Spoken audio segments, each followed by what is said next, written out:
Tapos kung maalala nyo, mga kababayan, ano pangalan noon? Si Baligod, mga bossing, ay may sinabi na meron daw sila. Kung di ako nagkakamali, si Baligod ba yun? O si Mike Defensor? O isa sa kanila? No? I-correct nyo na lang kung mali ako, kung sino nagsabi. Na meron daw pong bishop, mga bossing, ang kasama nila nung panahon ng nilalagdaan o nagsasalaysay itong mga 18 na mga marites. Ito po, sinasabi dito sa balita na to, Bishop on Bagman affidavit I signed as witness but can't attest to its truth. Ibig niya pong sabihin, lumagda ako bilang testigo doon sa kanilang mga sinasabi, pero hindi ko sigurado kung totoo ba yung kanilang mga pinagsasasabi. O isa-isa na ho, nag-aatrasan. Kinakabahan. Dahil siguro nakikita mga boss chief mo, sir, na nakikita na, puting na yan kung ano-ano na mga sinasabi nung mga nung mga kakampi dapat namin di ba?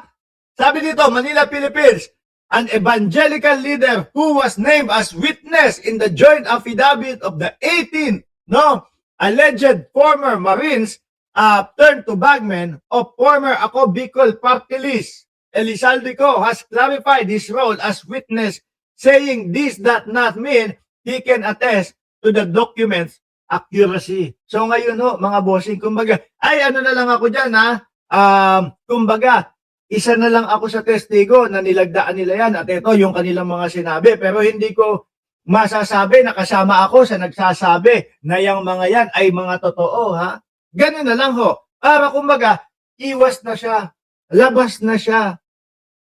Di ba, Ma'am Princess Paris? Live ito, sabi niya. Live naman, Ganyan na lang.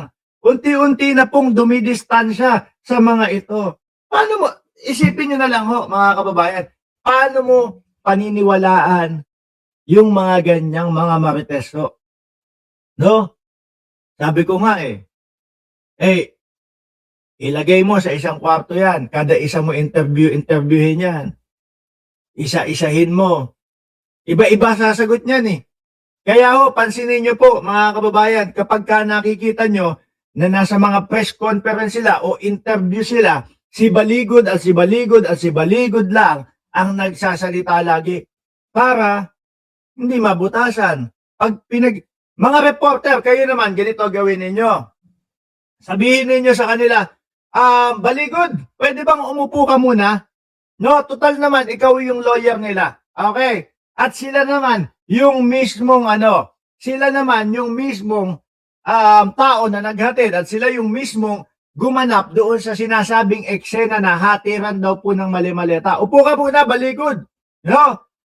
Iisa-isahin namin to. Yung tanongin nyo yung nasa kabilang dulo, tapos tanongin nyo yung nasa kabilang dulo, tanongin nyo iba-iba. Magiging iba-iba sagot niyan.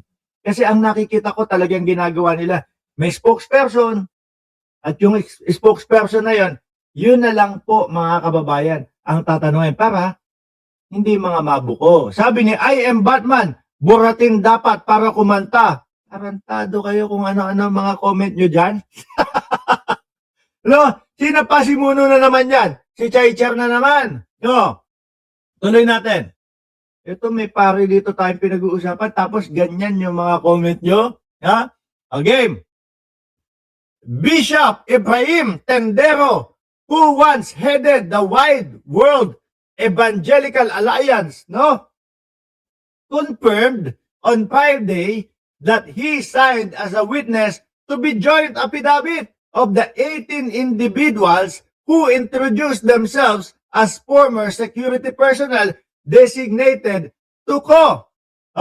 This was after he was requested to be a witness before a notary public 2 days before he flew to the United States for a series of conference. Siguro ang iniisip nila, maniniwala ang taong bayan sa atin kapag ka naglagay tayo nung magwi-witness, kapag ka pinirmahan na nitong 18 marites, etong salaysay nila, paniniwalaan tayo ng mamamayang Pilipino kapag ka may pare na kasama dyan. Unok ng putong nun. O ito, yung pare, ang sinasabi is, witness lang siya doon sa inyong mga sanalaysay at pagpirma. Pero hindi niya masisigurado kung totoo yung mga sinabi ninyo. Akala nyo kasi porket 90%, 80% ng mga Pilipino ay Katoliko, agad-agad nyong mapapaniwala sa mga ganyan eh. Di ba? Hindi nyo inaakala yung mga ano dito, yung mga pag-iimbestiga, mga cross-examination. O, dali kayo ng dali. Eh paano ho kasi mga kababayan, nauubusan na po sila ng oras. Eh biruin mo, ito, lalo na pagdating po sa impeachment. Di ba? Malapit na ho yung impeachment.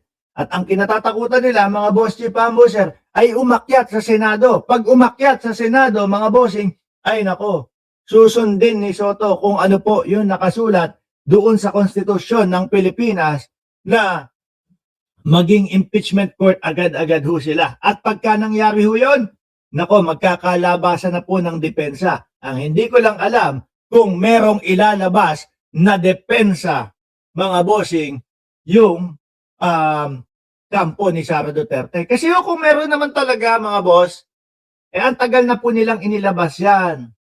Di ba? O Janelle Van der Hearst, forthwith kay Soto yan. Hindi kagaya nung kay Escudero. Uy, speaking of Escudero, nasa na kaya yun? Buhay pa ba yun si Escudero? Natahimik si Escudero, si Joel Villanueva, at si Jinggoy Estrada ho, ano? Hindi na mga nagpaparamdam, mga bossing. At eto nga daw ho, ang bali-balita, mga kababayan, si Koopman, kumbaga iimbitahan sa ICC, yung 18 marites, mga kababayan. Base po doon sa nakita nating vlogger na gagamitin yung 18 marites ho, mga boss chief amoser, na kesyo daw, meron pang sinabi si Respicio, si Trillanes, ICC, Saldico, at saka yung isa pa, meron daw tandem magkakasama para ikulong daw ang dating Pangulong Duterte. Grabe ano? Ang layo nitong mga ito. Ngayon ho, ito yung balita galing sa Rappler, mga boss. Ang sabi ho dito, mga kababayan, ay, asan ba yun?